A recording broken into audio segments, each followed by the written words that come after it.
Antoine Sharp finally dragged him down. They'll stop him at the 30. That'll be about 22 yards. You need a spark. You always need a spark. Steve Slayton right now has become the spark. There's the dip in, the cutout. Has a great agility, ability to bounce off of blockers, of defenders. Brandon Miles, number 7, had that downfield block to help him out. And they'll go with him again. And look at him now, just squirting right through, moving the piles, the big offensive line. Sharp again makes the stop, but your DBs are now making the tackles for Louisville. And he picks up about 7 there. Looks at 2nd down and 3. And look at Slayton. He had 139 last week on the road at Rutgers. Here he is at home, and he's approaching that mark right now. I tell you, momentum is such an incredible thing in football. It jumps off one team, jumps on the other team. It's amazing. You can see it and you can sense it, and that's what's happened right now. Now, Rich Rodriguez gambled and won on the onside kick. Now can they take advantage? White, quarterback draw, trying to pop that for the 1st down, and he's close to it. He may have done it. Looks like Dumerville made the stop, and he did. And even if he's short, though, you're thinking 2 to make 1. Oh, absolutely. 2 to make 1. Although, let me ask you, wait a minute now. Field goal? Yeah, because it's a 2-score game. What do you think? If it's as close as it's half a yard right now, it's half a yard right now. I think I'm nailing it. In fact, I'm going 2 downs to get 1 if it's half a yard. Got plenty of time, though. Let's see what they do. Maybe this argument will be academic. It is 1st down, and Slayton's still going inside the 15. The tackle made by Nate Harris. Otherwise, he might be in the end zone by now. Well. The big offensive linemen are starting to take charge for West Virginia. There's Steve Slayton on short yards right there. Also there, Chad Rimsey, number 50. Fresh set of downs from the 14-yard line. It's working with Slayton. And he'll get inside the 10. However, there's a flag down at the 13-yard line. And we may have a holding penalty. Preston Smith made the stop. Louisville says it's a holding penalty, and so does he. Looked like Ron Stanchek. Let's check offensive tackle, left guard. Ron Stanchek. Let's see if that was him on the hold. Holding, number 62 on the offense. 10-yard penalty from the spot of the foul. Repeat 1st down. All right, that's a critical holding penalty, obviously. Now, if time permits, stay tuned. The Thrifty Car Rental postgame report with John, Craig, and Aaron, featuring highlights and analysis from today's action. Critical play there. Again, it was what, 3rd and a half a yard there? That was 1st down. I'm sorry, 1st. They just made their 1st down. But anytime you're down here this far and you get a 10-yard penalty, this critical situation. 1st and 19. White on the option. He options to keep it. Look at this to the 10. Gets the block from Miles and scores!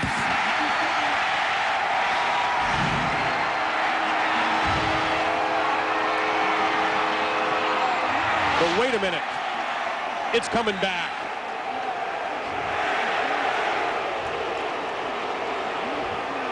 And that block from Miles may have been the penalty.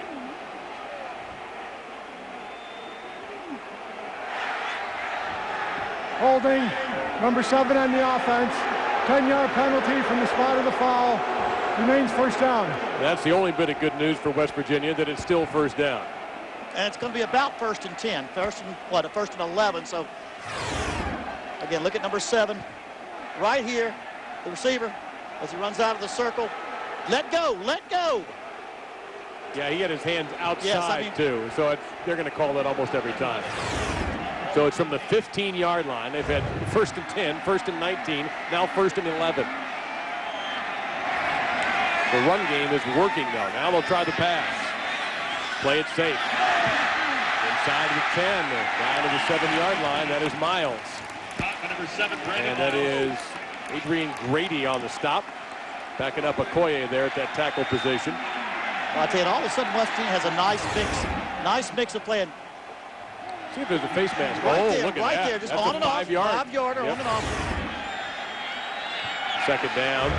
Need about 4. I don't know if he meant to do that, Coach, and he just runs right into the belly of Okoye. That's a big belly. It almost looked like it was supposed to be a handoff draw. It was definitely a draw. But whether it was a handoff draw or the quarterback draw, I couldn't say. But now they've got to make sure about this now. Rich Rodriguez calling those plays. He's got arm. Looks like what Captain America with all those armbands. Looks like he could deflect bullets with those things. This is a big 3rd and 3 now. You've got the easy field goal if you want it, if they don't make it. White changing the plays. Got time, got 12 seconds. No need to panic. He's doing it again, though. Now you're under 10.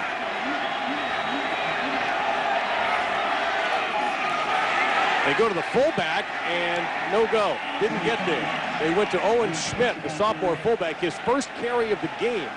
And now, he got it to the 5. Now here's your 4th and short. Yeah, here's your 4th and short now when you got to decide. The whole deal to me is how long a yard is it? How long a yardage? And it looks like almost 2 yards to where it's sitting down.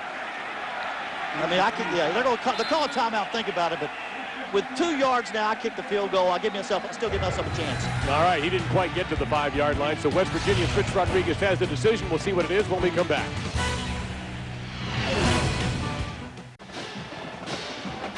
If you'd like to know why this game is close, that's because West Virginia has found its offense. And Louisville takes the timeout somewhat unexpectedly. West Virginia came out with the offense, with Pat Well, White I think what Louisville did, they wanted to make sure they're in the right defense now that they know they're going to either go for it, again, pull them off sides, go for it, all those things a possibility. You're looking at a long 1.5 yards now. That's a long yard. That's right. Not 2, but it's a long yard. And that leaves each team with 2 timeouts. West Virginia had to take points off the board with the penalty holding.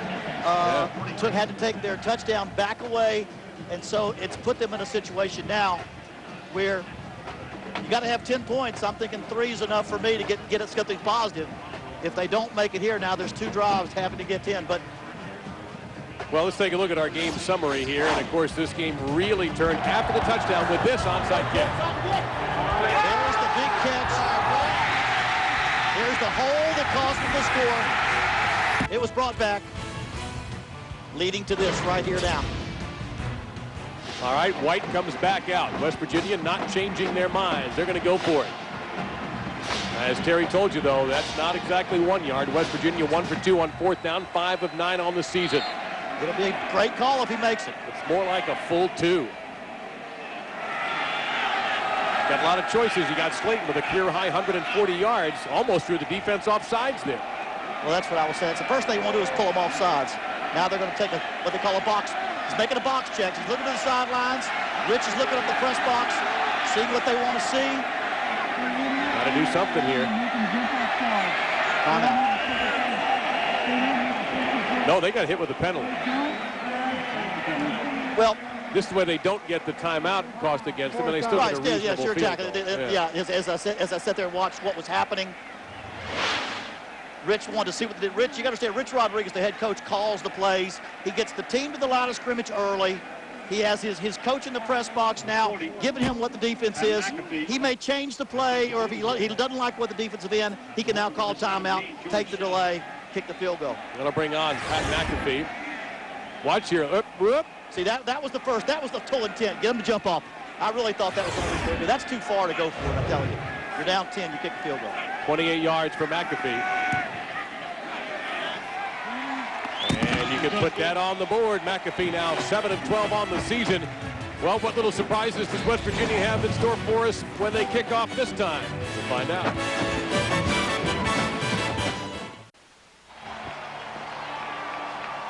Bobby Petrino on your left. Rich Rodriguez of West Virginia on your right. And Terry, Rich Rodriguez spent that entire stretch after the field goal just not talking to anyone in particular about that holding call that wiped out the White touchdown. Chewing out anyone that would listen about that holding call.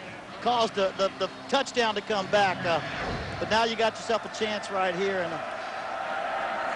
And Stripling is deep. Will they kick it deep? They do, and it's hammered. And Stripling says, never mind. So Louisville will start at the 20-yard line with 4:35 to go, trying to protect a 7-point lead. Major challenge now for the West Virginia defense. But you know what? When was the last time we saw Brian Brom on the field? It's been a while, Jumpy. West Virginia now has had the advantage. They had a long drive, onside kick, long drive. And so that's what we said before the game also. The best defense against Louisville's offense is to put them on the bench. They can't score while they're on the bench. They've been on the bench a long time. Let's see what they do. Louisville was in complete charge of this game at the half, leading 17-0, but it has not been that way since. And they are not scoring at their usual pace. They'll go to Bush, and he runs into his own man. Lost 2. And there you see Wicks and Magro with the stop for West Virginia. Also, Jeff Nochel in there.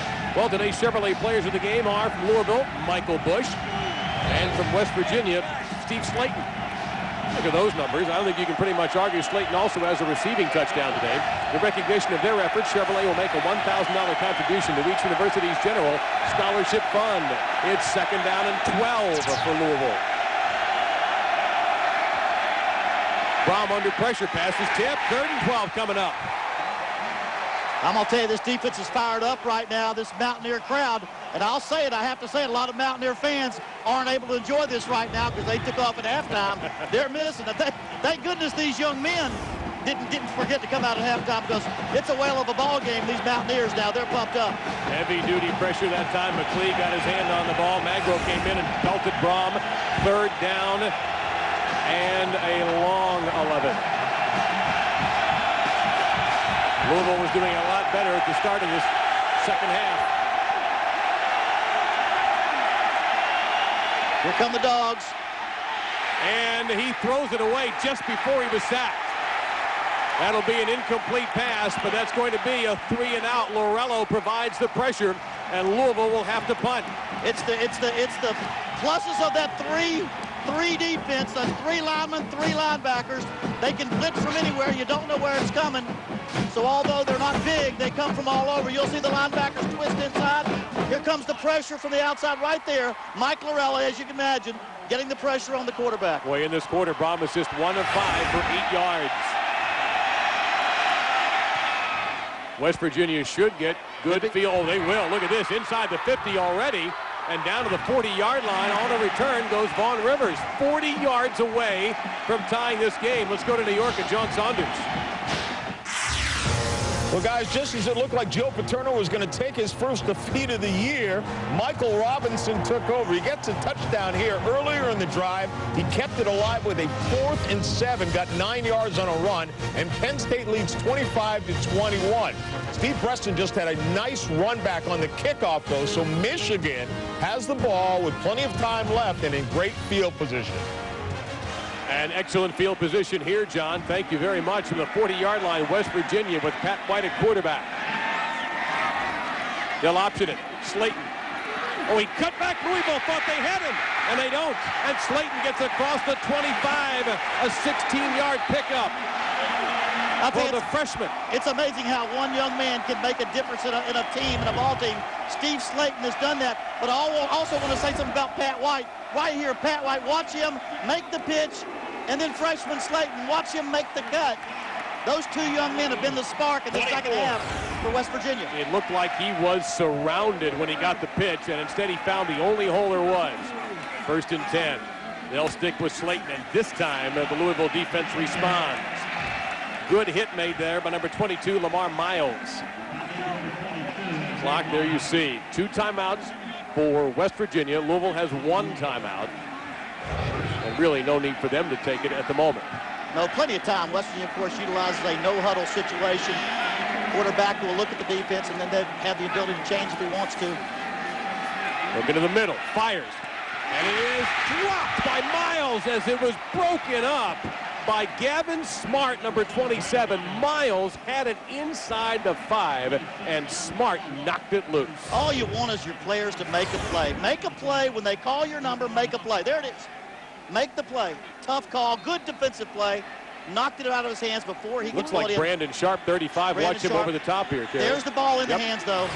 Got to suck it in. Of course, Miles also had the holding penalty that caused the pullback to 1 touchdown. 3rd down and 11. It was a good throw, too. He's got a little room to his left. He's got a man wide open. Can they get to the first? Yes. No, he did not get the first down. You see the official. It is caught by Jowlo. 4th down, not even a yard. If you like drama, you got it right now. Here's your call. But now you've got less than a yard. You've got 4th and 6 inches. And, of course, you've got to have a touchdown here. So a little surprised what has to be done here. I would imagine you've got to get your quarterback back under center. He may just keep it himself. And sneak the ball. You've got to pull him back out. He's in the shotgun right now. Let's see if he moves him up close to the line of scrimmage.